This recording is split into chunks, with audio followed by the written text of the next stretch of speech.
let's talk about your interests. So we've covered a bit of film and TV and stuff. So Okay. let's talk about you. So you're interested in football, I believe. Yeah, Very much. very, yes. You support Man United. Manchester United, yes, unfortunately. Yeah.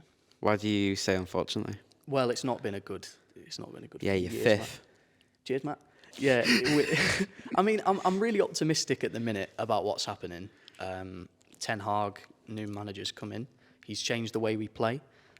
We've got the best defensive midfielder in the league, and whoever says we don't is lying to themselves. We have Casemiro. He's absolutely fantastic. He's locked down the midfield. I'm really looking forward to next season, and that's a way I haven't felt about Man United for a long, long time, to be honest.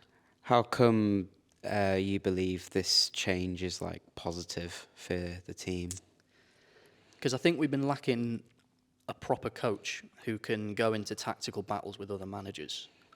Because a lot of the coaches we've had recently, Ole Gunnar Solskjaer, who we had recently, was definitely more of a man manager, and he definitely got the most out of that he could out of his players psychologically. Tactically, he was really questionable. He would just sort of sit back and hit teams on the counter attack. It was quite easy to dismantle. And then the managers we had before him, like Louis van Gaal, Jose Mourinho, they were just sort of outdated, I think. And I think we finally got a modern manager, forward thinking. And we're going to have a new board hopefully in the summer. Might be a bit later, but we're going to have new owners, and that has been a long time coming. A long time coming. Oh, I'm so looking forward to it. So a board is like owners. Sorry, I just don't know much. they're sort of interchangeable. Like owners are obviously the people that own the club and buy the club, and then the board are the people that make decisions on behalf of the owners and stuff like that. What's your opinion on Arsenal? You want to know my honest opinion on Arsenal? Yes, they're the best, aren't they? I don't think they'll win the Premier League, but that's not me trying to be disrespectful to them. Because I've seen a lot of idiots on TikTok and stuff like that saying Arsenal are going to fall off second half of the season. Arsenal are going to collapse. They might not even get top four. Absolute bollocks. They're playing like a title-winning team, but I think Man City will do it. They've got more experienced players. They've got a more experienced manager, and I think if it came down to a one-off game, I think Man City would be able to do it, and that's what it might come down to this season. Why do you doubt them? I doubt them because they haven't been at the top for very long. Obviously, there's still a culture at the club from when they used to be successful in the 2000s and stuff like that. But they're still quite a young team. Their squad depth isn't as bad as people say it is, but I still think one or two injuries and they could be in a lot of trouble. Although they got an injury to their arguably their best player, their striker Gabriel Jesus, and Eddie Nketiah came in and he played quite well against West Ham. So maybe they're not in that much trouble if they just trust the youth and the young players. But I'm a bit worried about their squad depth. I'm a bit worried about the inexperience, and I don't think they'll win the league. But I wouldn't be surprised if they do. It wouldn't be a huge shock if they did, because they're playing well. Where do you think Man United is going to end up on the league? Do you think they're going to be like out of the top 10 or? Out of the bloody hell, man! I don't think we're going. Jesus Christ! No. I think I would be happy. Not happy. I'd be content with fifth, and I think we'll get fifth, because I think there's the top four: Man City, Arsenal, Liverpool, and then Tottenham. I think will probably just about pip us to it. Liverpool's better than you guys, isn't it? Yes. No. Yeah. Well, yeah. They're a better team than we are. Then they're just not playing well at the minute, particularly, or as well as they were. Yeah, but I think they're a better team. They'll probably get third. I don't think Newcastle will get top four, if I'm being honest. Yeah. A lot of people seem to think they will, though. Like, do you have many Man United players in your fantasy football league? By the way, fantasy football is basically where you pick your like footballers, Yeah. and then You pick footballers, and then you get points based on how well they do in real life. Yeah, exactly. I'm currently top of the league in mine, Luke and Leo's mini league. We've got a £50 bet going. I've got one Man United player in there so far, Rashford, and I love him. I love him. I can't express how happy I am that he's finally back playing really well. He's my favourite Man United player. He could end up as our top scorer of all time, and I think he's fantastic, and I'm really happy. I wanted to get a couple more Man United players in, but it's just very hard to trust us to be consistent at the minute. What do you think about the whole controversy when the World Cup, I think it was 2018, happened and we lost and it was down to the penalties and then Saka and Rashford got a lot of racial abuse and stuff? That was 2020. 2020? Well, 2021. Sorry. It was Euro 2020, but it happened in 2021. Sorry, man. Football fans will find anything to go at players for, and unfortunately, football fans chose race to go for, which is a pretty horrible thing to target. Obviously, no, you don't want to see it anywhere, but I mean they've all sort of bounced back now. They're all playing really well, apart from Sancho, who's struggling. He's not even in the team at the minute, not even in training yet. Yeah, it was sad what happened to them. But I mean, Yeah. they've all bounced back now. They're all doing a lot better now, and football fans need to do better. But I don't know much about football myself, but I know that a lot of people don't really like Gareth Southgate as the England manager. yeah, Do you dislike him as the manager, as in like his managerial style, like that? I love him with all my heart. I want him to stay as the England manager, and it's not like a popular opinion. People seem to want him to go. They think it's time for a fresh start. We've had 3 tournaments now. We've not won. We've gone out every time we played a tough team and stuff like that. But at the World Cup, even when we got knocked out by France, we're seeing progress. This team's getting older. They're going to be in their prime for the next World Cup. Some of them might even be past it. But I think what a lot of people think is that our squad is so good that we managed to get this far in tournaments and Gareth Southgate held us back. I think Gareth Southgate has dragged this team to as far as it went, because I think it was a very inexperienced team, and I think people overestimate how good this squad actually is, and Gareth Southgate has managed to get the absolute best out of them every single time. Mistakes have been made, and maybe a more modern manager would be fantastic, but I don't see why we would chuck this all out the window now and get someone random in like Thomas Tuchel, who doesn't really have any similarities with Gareth Southgate. He's German, and a lot of English fans will turn their nose up to it, including me. I feel like we should have an English manager, just because of how The fact it's an English team. Yeah, because I think it would feel like we're cheating it a little bit if we got a foreign manager in and won it. The women's team did that, and the women's team got a Dutch coach in and won the Euros with a Dutch coach. I felt a bit weird about that. I prefer it when English teams have English managers. I prefer it when national teams have a manager who's from the nation, so that it's based off the ideas from that country and stuff like that. You're not bringing in any, Thomas Tuchel will bring in a lot of different ideas. And especially because we're England, football's coming home. We're traditional. England's one of the best football nations in the world. I don't see why we'd get a foreign manager in. Yeah. I don't think it makes much sense. So, you think that we'll win the next World Cup? Or? What? Do I think we'll win the next World Cup? Yeah. Because they'll be in their prime and... There's no reason why we can't. There's definitely no reason why we can't, especially with Gareth Southgate there. If it's a new manager and he's only just starting his project with the England team, then it'll be a bit harder, I think. Unless the manager absolutely, whoever he is, or she, because a couple of female managers have actually been suggested for the job this time, which I wasn't really expecting. But yeah, unless they hit the ground running, I don't see why England can't. I don't see why England shouldn't be able to win the World Cup with Gareth Southgate. I do think, though, Brazil had a disappointing World Cup this time around. That probably won't happen next time. They've got loads of promising young players. France will want to prove themselves after the last tournament. Germany's team is looking young and promising. They should have another striker by then. They've had problems with their striker, but I don't see any reason why this team with Gareth Southgate couldn't win the World Cup next. What do you think about what's it called? Forgotten the word. Like, do you think what do you think about the the women's English, team? Do you what's your opinion on the fact that we had a Dutch manager? I think it makes a bit more sense for the women's team because there's a lot fewer options, which needs to change. For people who maybe don't know, the England women's manager, she won the Euros 3 times, I think, with the Dutch national team before she joined the England camp. So it was a case of the FA just really wanted to get the best woman for the job.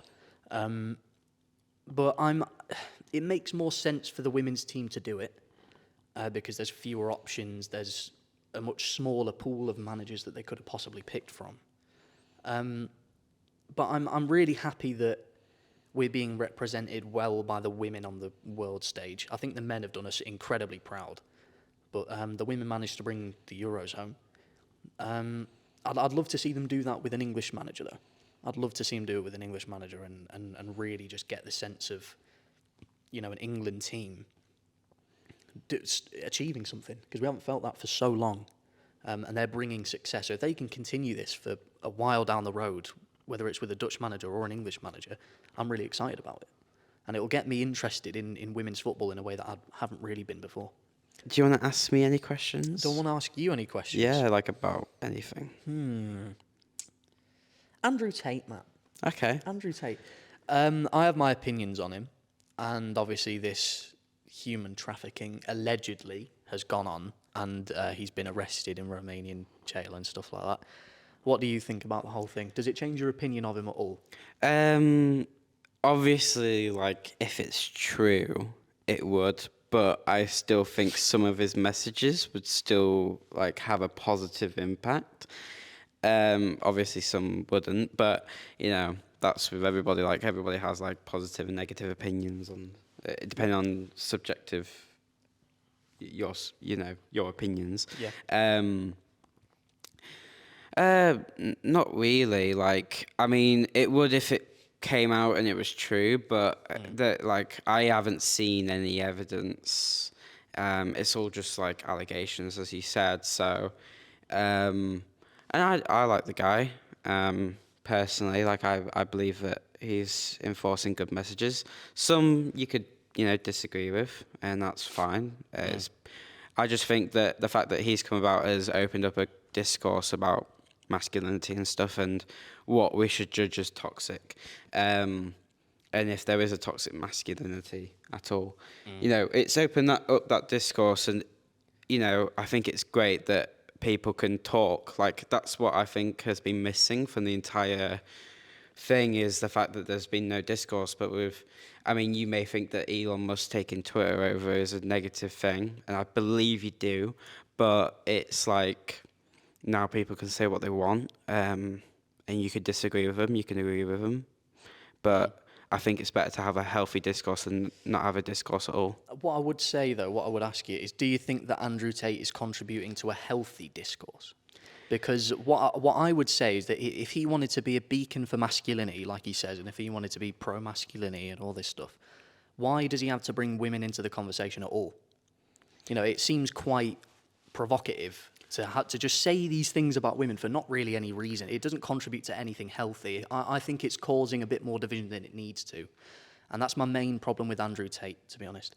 I believe that causes controversy because obviously, like, what he's saying about women, which I can agree with you on, because we talked about this in private, like, I definitely don't fully agree with his opinions on women, which is fair, but it's good to hear, like, a different opinion, I suppose, like, but it just depends on what, how big his influence is, which is massive, because, he's the most searched man, like, on Google or something. Yeah, most searched man of 2022 or something. Yeah, exactly. So, like, he's boosted up in, like, viewership, so, it's like, it depends on everybody's opinion. Like, my opinion is that overall, he's had a positive influence. I've had many, like, guys that I've spoken to say that, like, I had an ambition.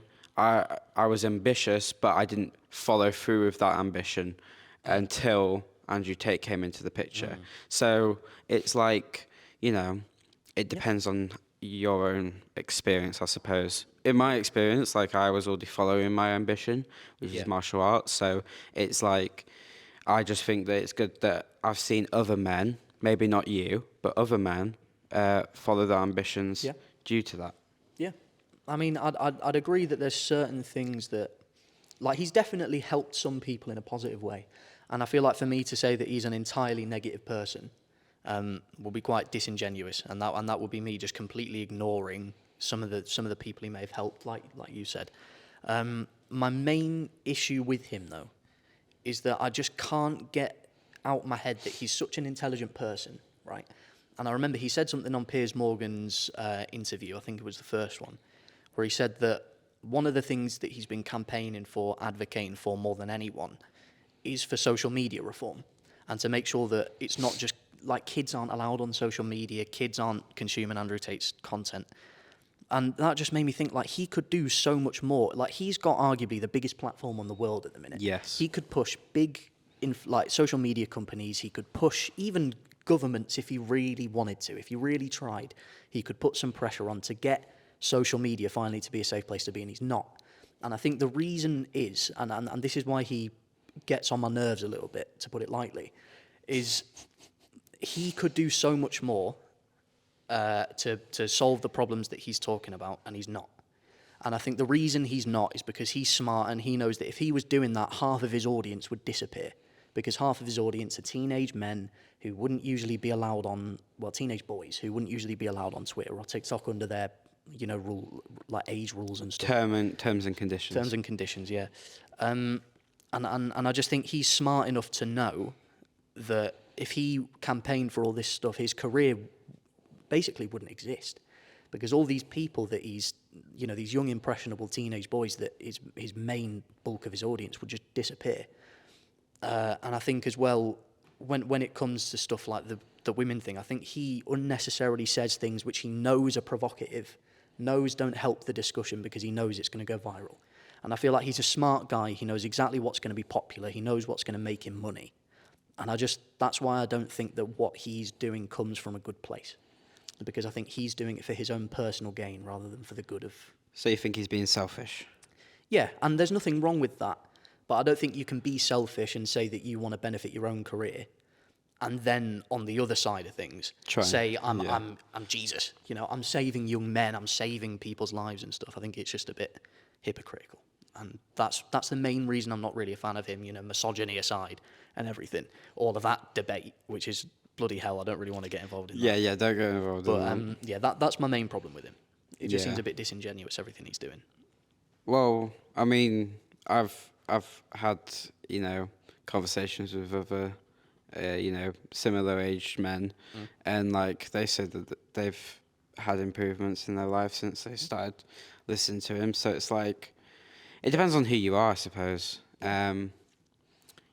Like I think your opinion's valid, of course, and it's just like, depends on who you are. I think that, and depending on like what you've watched from him, and how influential he is in your life. Like for me, he's not super influential. Like he's all over TikTok and stuff, but I don't really go on that. I don't really use it for that purpose. So it's like I don't really see much. Because I think there's so much more to life than just sat on your phone doing just scrolling through. Like spend time with friends. Work on your career or something. So, it's like the only people who are getting influenced are the people who are on their mobile phones, and then they get told to go off their mobile phones from him to then do something useful. So, it's like he is getting probably guys off of social media so much and telling them to go out, do more. He's definitely motivated. I'd say he potentially even has motivated me a bit more to just get to the gym, just lose the flub. Do you know what I mean? Just go to the gym, lose it. I know that he's definitely influenced like Luke as well, sort of maybe just thinking a bit more about going to the gym and stuff like that. So I can't disregard the good influence he's had. What I'm worried about is the bad where it's influence. coming from, Yeah. and the intentions behind it, and some of the bad influences as well. But I mean, people have covered those quite well, and I don't think I'm qualified to. Yeah, I don't think I'm qualified to either. Like, I probably don't know enough about him. I don't know enough about the allegations and stuff and all that, so I can't really cover that, you know. Yeah. But, you know, talking somewhat about social media and influencers, you know, Elon Musk took over Twitter. What do you think to that? I know that you have sort of not a negative opinion, but like you're fairly neutral on it from what I've heard. I think maybe for Twitter it could be a good thing. It definitely could be in terms of free speech. I think people shouldn't be shamed for stuff they say. I don't think necessarily people should be banned for things they say in most cases. Kanye West. But I was about to get onto that. Kanye West. I think Elon Musk's logic and the ideology that he's going into Twitter with, like free speech and stuff, was flawed as soon as he came in, because he realised, maybe the two are completely unrelated, but he realised very quickly that Kanye should not have been on Twitter. And he let him back on, and everything was going horribly, and he had to ban him again. And I think it just shows that, like, it's quite a ideological utopian view that, everyone can have free speech, everyone can get along, but in reality that's not how it works. And I think certain people have to be removed, Restricted, or at least. Yeah. So that's the only thing I would question about Elon Musk's ownership of Twitter, is I think it's a little bit it's not realistic enough. Do you think, like, the fact that he's like sacked 75% of the company is a good thing? Maybe from a business side it is, yeah. I don't see any reason why not. I think maybe the impact it will have on those people's lives, you know, maybe, because I don't know, maybe he had plans in place for them where he was like, you know, you're not going to actually lose your wage until you get another job or something. So I can't, maybe from a business sense, making it more efficient and freeing up a lot of money so you're not paying people to do what he says was just no work whatsoever. Yeah, I think it could be a good thing. I'm not really clued in there, so I have no idea. But yeah, because I don't know how it's impacted the people's lives as well that have been fired. Maybe it's put some people in a bad position, or maybe it's put some people in a position where they're at a job where they're actually doing work. Yeah, I have no idea. But yeah. Because have you heard about? I've forgotten who said it, but it was like, it was Andrew Tate actually. He was saying like, like them all having a meeting. Like he sacked the people who all have a meeting when they're sat on bean bags and talking about political issues. Yeah, I saw that. Yeah. Well, I mean, it probably makes the business more efficient, run well, because you don't have people just lounging around doing nothing, if that's what they were actually doing. But I don't really know the ins and outs of it. Yeah. Yeah. Just wanted to see what your general opinion was on that. Yeah. Have you going back to films and TV, have you watched anything like else other than, the Harry Potter series? Is there anything you want to talk about? I mean, not particularly. I haven't watched anything recently, really, apart from Sherlock, which I told you about. Oh yeah, what did you think of that? I really enjoyed the first season, and for a BBC show, I thought it was fine, and I was really getting into it. And then they just sort of, towards the end, it was just not. It was enjoyable. I'd still say I enjoyed it a bit, but it was very hard to get on board with. It was very hard to watch. I believe that the first season's probably the best season of the show. Second season's all right. Third season is where it gets like nonsensical and it doesn't make sense. Yeah. But I mean, I suppose you could find some sort of enjoyment out of it. Yeah. You know. Yeah. I got some sort of enjoyment just because it was sort of like a drama overload, and there was just loads of things going on. Never really bored. I can't say it was a boring show. I can't say it was drab and nothing happened, which is probably the best thing I can say about it. It was eventful. I mean, in the first season, I thought it was quite interesting what they did with Sherlock's character, potentially painting him as a sociopath and something like that, because I think it's an angle they could have really explored. And then towards the end, they just sort of ignored it.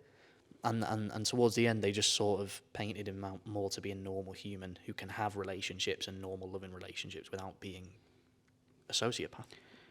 So I'm quite sad that they ignored it. So Yeah, I agree with you on that. Talking about sort of Sherlock Holmes, have you watched the Enola Holmes films? And No, I haven't. do you want my opinions on them? Do you know what? Give them to me. Okay, so the first one is it's just a good film. It's got a fair amount of feminism in it, which Yeah. is fair enough. It's good. I thought he'd laughed, so that's why I heard a little chuckle. Chuckle on the word feminism. Yeah. Yeah. So yeah, and I think Millie Bobby Brown is a good actress. So yeah. Yeah. Yeah, when I saw she was in it, I thought, you know what, I might have to give it a watch. Yeah, For multiple reasons. I'd recommend it. I'd recommend it, and the second one's probably a bit better as well. So Yeah. I mean, I'll definitely give it a watch then. I'll definitely give it. There's a lot of things I really need to start watching. I've got a list of things. Have you heard about the whole Henry Cavill thing at all? I haven't. I mean, is that the Superman? Yeah, Yeah. the Superman, the Warhammer, Have you heard about any of it, really? I heard that the actor for Superman came back and then had to leave again, right? Okay, that's so about it. I'll explain the story for you in simplistic terms. So basically, he played Geralt from The Witcher, and he was like probably the main part of the show that everybody stuck around for. Yeah. Now they've introduced Liam Hemsworth as the actor for The Witcher, which is a very poor choice, among many like fans and stuff. So people aren't very pleased about that. And then he left that to go be Superman, and then Superman was like in Black Adam, and then in Black Adam he showed up in the post-credit scene teasing like a Black Adam versus Superman film, or Shazam and Superman versus Black Adam. But then they were like, right, Henry Cavill, go away, and then they were like Rock as well, like Dwayne the Rock Johnson. They were like, right, you're not going to be playing Black Adam anymore, so goodbye. And then if you don't know Henry Cavill that well, he's like in love with like PC games and whatever. So he, I think Warhammer is like a PC game or like a card game or something. I don't really know Warhammer that well. I don't either. Can't tell you. Yeah. So we're both pretty uninformed in that, but Yeah. he's now doing something he's passionate about, and he's like the main like CEO or something of the Warhammer universe. And a lot of people are like really happy now because he's doing something that he loves, which is what you want. So Yeah. you know. Yeah. I mean, it sounds like there was a good ending to the whole Yeah. thing. Yeah. It's just pretty disappointing because he's probably like the most Superman guy in real life and as an actor. Yeah. Like, Yeah. why would you not want to cast him? It feels like Henry Cavill's like, and I think a lot of people will agree with me on the fact that he's an actor that's like in the wrong era of like film. Like, if he was in like the 90s, 2000s, he'd have been like really popular. But he's in the 2020s, 2010s, where now it's like they're trying to move away from like white male characters in film and TV. You know, that's just a fact. So, you know, so he's sort of born into the wrong era, and it's a shame because he's really good in Mission Impossible. And I'm looking forward to Warhammer. And even though Man of Steel wasn't good in 2013, like it's okay. Like if he was given a better script that was actually where he was acting like Superman, it would have been absolutely mental, and I think it would have been way more popular. I mean, just like sort of speculation then. I mean, in terms of Superman, is there anyone that you would put forward for Superman that you think, he'd be perfect? Well, they cast Michael B. Jordan as the black version of Superman from like a different universe. I like that. Yeah, people are sort of mixed about it though. Yeah. Because they think they should work on Clark Kent first. I mean, if I'm just thinking about someone who looks like Superman, Michael B. Jordan is pretty up there. He's like the perfect man. Like, if I could switch bodies with a male, Michael B. Jordan would be the one. So have you have you watched the Creed films then? I'm guessing. if you like No. Michael B. Jordan so much. Honestly, no. The first time I actually saw Michael B. Jordan was in the story mode of NBA, the NBA games, and he played a character in the story mode of the NBA games. That I think it was 2K17, the first one I had. Yeah, that's genuinely my first ever time I saw Michael B. Jordan. And when it said Michael Jordan, I thought it was the basketball player, right. Big Michael Jordan, and it was just an actor. And I was like, oh, but yeah, he's a sexy man. So what did you see? What did you see him in that made you think, God, he is sexy? Honestly, nothing. Just him as a person. Oh, right. I haven't really seen him in anything. I just saw him as an actor, and I just thought, do you know what? He's Superman. He dated Steve Harvey's daughter, I believe. Did he? Yeah, and then like she was like, "I'm not interested in marrying you." So I mean, if I wanted anyone to date my daughter, let's move on. I'm at risk of sounding sus here. I think I've already crossed. I think that you've line, already actually. crossed that I think line. I've crossed the line. Yeah. Yeah. it's but all right, bro. It's fine. It's fine. fine. It's fine. You've watched Thor: Love and Thunder. Thor: Love and Thunder. Yeah. What was your opinions on that film? I'm Film. I'm not as critical of it as a lot of other people are. I think as a Marvel film, I think it's fine. It's light-hearted. It's fast-paced. I found it funny at times. It's not bad. It's average. It's for what they were going for. It's fine. It's average. That's what I think. Well, Chris Hemsworth, like, he stopped acting because of he's stopped Alzheimer's. acting for a bit because of Yeah. Alzheimer's, like the potential of Alzheimer's. The potential, yeah. Yeah, which got exposed in the. Have you seen Limitless with Chris Hemsworth? No, I haven't. No. Give it a watch. I'll It's give on it a watch. Disney Plus, Okay. so Yeah. you've got that. Yeah. It's probably worth a watch, you know. So he found out in that he had the potential of getting Alzheimer's, like his potential was increased, like because of his parents. So, like like he wants a darker direction for Thor 5. Okay. Because of the reception to Thor 4 and the fact that his acting like credibility was sort of tarnished by that film. I can see how that would in happen. general. Yeah, because, I can see how that would happen. Because a lot of people thought, because Thor 4 was bad, it was like, like they criticised the acting, which was also fairly bad because everybody was like blown out the water by like, I've forgotten the actor in the film, but it just exposed like how bad their acting was. Yeah. It was Christian Bale. Christian Bale, yeah. He was like the star of that movie, and like, you know, Yeah. like, you know, it just like made the rest of the cast look bad. Yeah. Yeah, I mean, I can definitely see that. I wouldn't say the acting was good, and I wouldn't say it's a good film. But I mean, I was watching it with my sister and my mum. My sister was very complimentary of the film. She made me look forward to it a lot more than I actually should have. To be honest, she got my expectations very high about it because she said she loved it. But I mean, we all just sort of watched it as a family, and it's sort of just like a light-hearted film. I mean, the topics they cover in it aren't very light-hearted. Yeah, like I think they should have been a bit more serious. Yeah, I think if they were more serious in certain parts of the film, the comedy might have hit better in others. Yeah, parts. like there's serious parts in Thor 3, but like because in Thor 4 they went all out of the comedy, they went full Taika Waititi. Like, I think that Marvel should have held him back a bit more because now he's not going to be the next Thor director. Yeah. You know, he's finished now. I mean, I really enjoyed Thor 3, and you know I really enjoyed it. I did enjoy it, but I don't enjoy it as much as you. No, yeah, I think it's one of the best things Marvel have made. Same as the Black Panther discussion, which we've had many times. I really enjoyed it, and I thought the comedy in that film landed a lot better. Oh yeah. Than in other Thor films.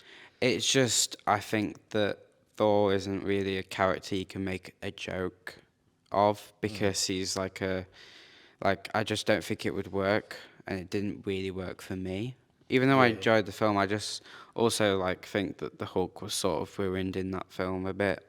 Yeah, I can see that. But that's just my opinion, and everybody's allowed their own. Yeah. Well, I mean, there's one thing I wanted to ask you, Matt. Okay. To end this, and it is a football question. Oh God. Just to end. So there's the Messi Ronaldo debate, right? Okay. And you'll be aware that Messi has just won the World Cup, Yeah. and people are saying now it's undisputed he's the best footballer of all time. And I'm not really able to give much of a definite answer because I don't know some of the other players from back in the 1900s and stuff who were amazing. But from an outside perspective, do you think there's any argument now that Messi is better than Ronaldo? Do you think the debate is over? I think that Messi's better than Ronaldo, just from the fact that I think the way he presents himself is better. In the fact that Ronaldo sort of like somewhat tarnished his reputation with the fact that he went after Man U in a Piers Morgan interview of all things.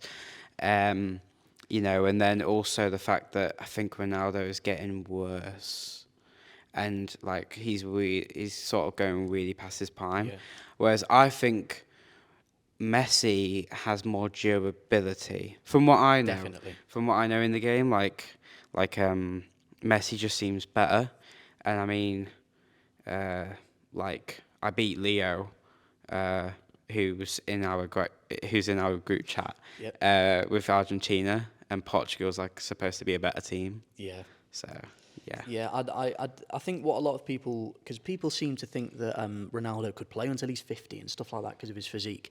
But No. you're definitely right. Messi is a lot more durable because Ronaldo's game is based on his speed and his power. And those are things that go with age and you cannot control it. Once those start to dwindle, Messi is a technical footballer and you never lose your technical ability as a footballer, ever. And he's just fantastic. And yeah, I think as someone who wants to see Ronaldo succeed, someone who loves Ronaldo deeply, I don't think there's any argument, to be honest. I think Messi is the greatest player of all time. Yeah, at the end of the day, I think Messi is the best. Yeah. To finish off, is there anything you want to promote? You know, you're doing your own little uni podcast. Ooh, there's nothing really I want to promote, to be honest. I mean, the podcast is over now because it was just sort of a World Cup thing. It was private as well. But Right. But I mean, this is good practice. Podcasting is something I want to get into as well. That's great, man. I've really enjoyed it, man. Well, thank you for coming on, Aidan. Hope you have a good rest of your day, man, and thank you for coming on the podcast and spending your time with me. Mate, honestly, no problem. Thank you, bro. Really enjoyed it. There we go. Fantastic. Bye, guys. See you in a bit.